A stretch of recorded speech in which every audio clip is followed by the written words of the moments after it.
everybody. I'm Larry Ridley, and this is the NFL on EA Sports. The Texans come into today's matchup wanting to find a way to walk out of the stadium with win number 5 on the season. It's the Browns going up against the Texans. All right, thanks, Larry. EA Sports coverage of the NFL brings us to the heart of Texas at NRG Stadium in Houston. The scene a few moments ago, here it is. It's unlike any other in sport as both teams made their way out of the tunnel. These folks are fired up as their guys are ready to do battle. And he'll probably wish he'd reconsidered here. It will cost him 10 yards as he's down at the 15. Well, conventional football 101, tells us if you don't get it back to the 20-yard line on a kickoff return, that's a disappointment. But some of these teams, special teams coaches, with approval by the head coach, they give them full authority to go ahead and bring it out and try to be aggressive. Almost what we call the green light, red light theory. Green light means go, red light means stop. Looks like he had green on that play. And he'll use his blockers to get this up over the 20 to the 21. 7 yards on the pickup there, and it'll leave him with a 2nd and 3.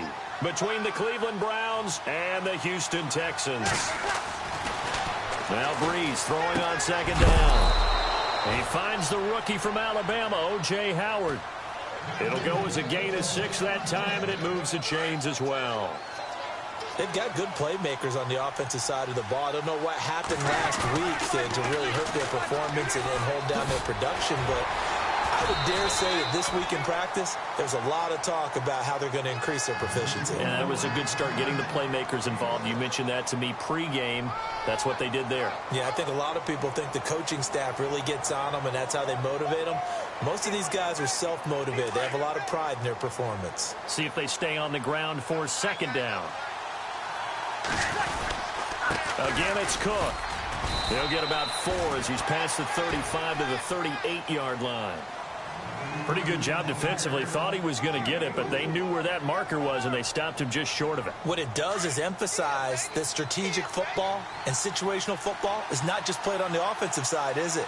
Defense understanding, as you noted, where the first down marker was and making sure they didn't get there. A great effort there to shed the contact, and it helps him pick up the first. It's a 9-yard gain, and it keeps the drive moving.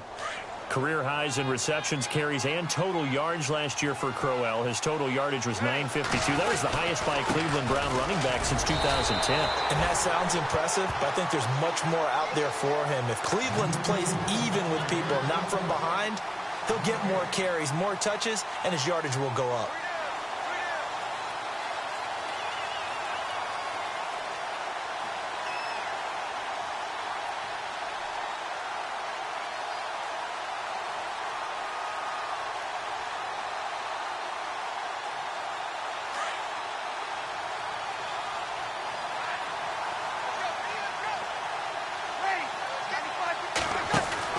Now they'll throw with Breeze. Cook stripped, the ball's out, and the Texans scoop it. Oh, he's got a little daylight. And now nothing but green ahead of him. And they will bring this one back. A fumble return for a Texans touchdown. Huge play by the defense, not only to force the fumble, obviously, but to return it for a touchdown. And I know it's no fun for anyone who plays offense, but isn't it fun to see how a defense rallies when there's a fumble return and everyone tries to find someone to block and bring it all the way home? I always like their celebrations because they don't get there that often. No, they're not choreographed very well usually. That'll be taken in the end zone. And he'll wind up about 4 yards shy of where he would have been if he had taken a knee, as they'll start at the 21-yard line. Heading out as the Cleveland offense now as they get set to take over here.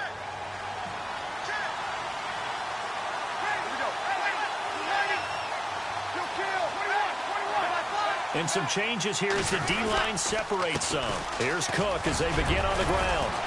So able to break through the initial contact and then down right near the 25. It's a pickup of 4, and it'll bring up 2nd down. Well, if the coaching staff's doing a good job upstairs, they'll file away what they just saw from the defense right there. They sold out to stop that running play. I'd say keep that in mind. They want to try that again, go play action, hit them over the top. Now a play fake. Breeze. Rush coming, and he's taken down. Navarro Bowman coming hard on the blitz. He dumps him for a loss of 8. He probably feels like he cannot get a break. He was sacked 7 times last week. And here we go again in the first quarter. And we always talk about the internal clock of a quarterback in the pocket and how he has to have a real keen sense of it in order to get rid of the football. After being sacked 7 times last week, that clock has been sped up. And 21 yards there as they convert on third. They'll run it now out of the gun. And he's going to be stopped up quickly here. Just a yard up to the 39. Nice job by that defensive front there to hold him to a short gain on first down.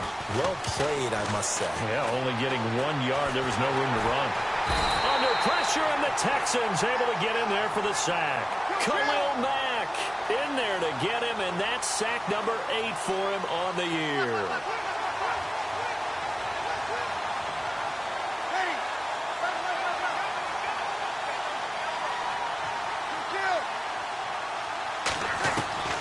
On third and long, it's Breeze. And that is incomplete.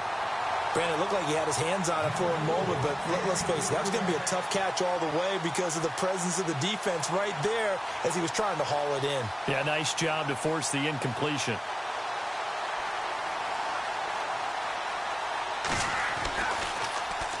And here's Morstead now as he sends this one away.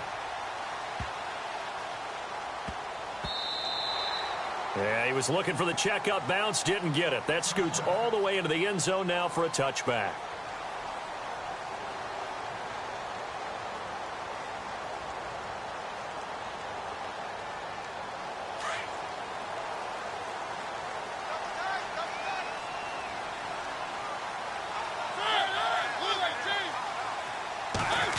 Well, now they'll try the end around. And he goes nowhere. He'll lose yardage back at the 17. A loss of a full 3 yards, and now it's second down. I like the idea to mix it up from time to time because, let's face it, you can't be predictable. But the execution was a little lacking on this one, right? They might want to go back to the drawing board with that call.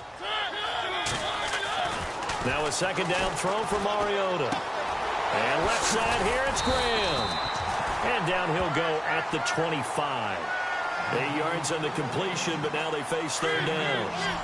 When you execute a drag or a crossing route really well and give them a chance to let it develop a little bit, you can gain some significant yardage hitting your tight end on that one. And incomplete. The contact made the ball roam free and brings up fourth down. Now, that's a great opening series defensively. You force what should be a 3-and-out on your opening possession. And great coverage there on third down to force the incompletion to set up fourth. And the win last week punted 4 times as this one's away. Jones on the return. Back with Charles Davis. I'm Brandon Gaudin. The Browns with a football to begin.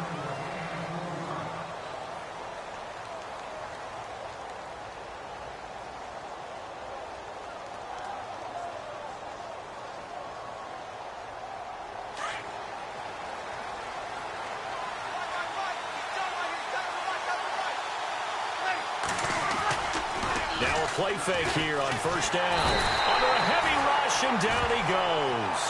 Avery Williamson coming on the blitz. He gets him for a loss of 7. I'm starting to feel for that quarterback back there. I mean, you know me. Normally, don't have a lot of empathy for the QB, right? In this case, definitely he's been on constant duress this entire game. I don't know how he's surviving back there. And to think, there's still a long way to go in this football game. It'll be a gain of 15 on the play, and that's going to lead to a third down.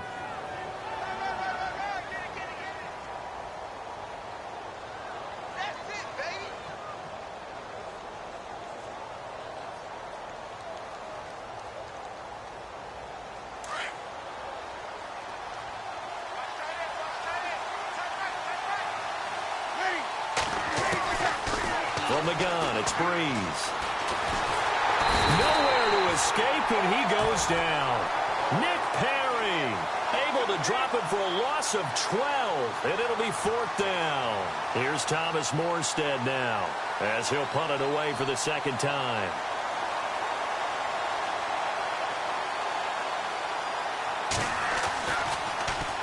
He gets us away. It's a good one, drawing toward the sidelines.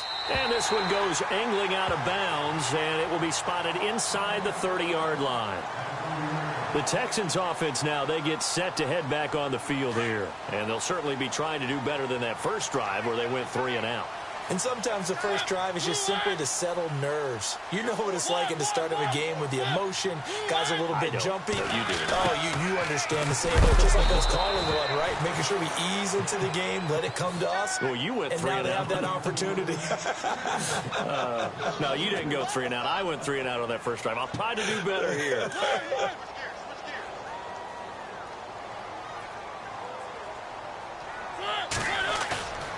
On play action, Mariota.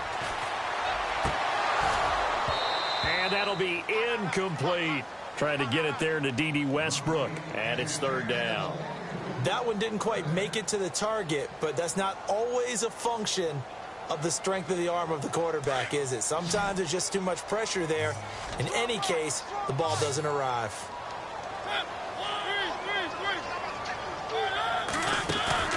Play fake, Mariota. And he brings this up to the 46. Good enough for the first. A big one there for the Texans, 18 yards. I heard so much about the offense Marcus Mariota ran while he was at Oregon, about how people were just wide open, how he couldn't fail to hit them. But I always said the same thing. He sure as heck didn't miss them very often. Very accurate even on short throws. Yeah, he can go short. He can go deep, obviously, but he's really good with that short passing game. Dart thrower, very accurate. Receivers love him. And it pops free. The collision there jarred the ball loose and brings up 2nd down.